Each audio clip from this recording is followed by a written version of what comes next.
कोल्हापूर शहरातील पाणीपुरवठा यंत्रणा अधिक सक्षम करण्यासाठी मोठी पावलं उचलली गेली आहेत।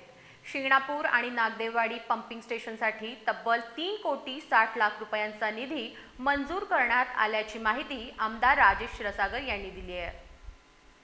ऐन सणासुदीच्या काळात पाण्यासाठी महिलांना त्रास सहन करावा लागल्यानंतर आमदार राजेश क्षीरसागर यांनी या प्रश्नाची गांभीर्याने दखल घेतली होती। दिनांक 30 ऑगस्ट रोजी त्यांनी थेट शिंगणापूर पंपिंग स्टेशनला भेट देऊन जुन्या पाणीपुरवठा योजनेलाही पर्याय म्हणून सज्ज ठेवण्याच्या सूचना अधिकाऱ्यांना दिल्या होत्या। महानगरपालिका अधिकाऱ्यांनी यावेळी नवीन पंप आवश्यक असल्याची मागणी केली होती। त्यानुसार जिल्हा प्रशासनाकडे प्रस्ताव पाठवण्यात आला होता।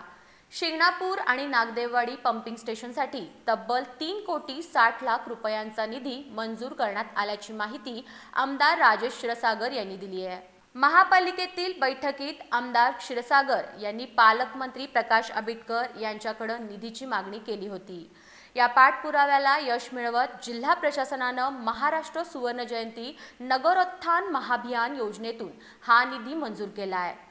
शिंगणापूर पंपिंग स्टेशनसाठी 2,30,00,000 आणि नागदेववाडी पंपिंग स्टेशनसाठी 1,30,00,000 अशा एकूण 3,60,00,000 निधीला मंजुरी मिळाली आहे।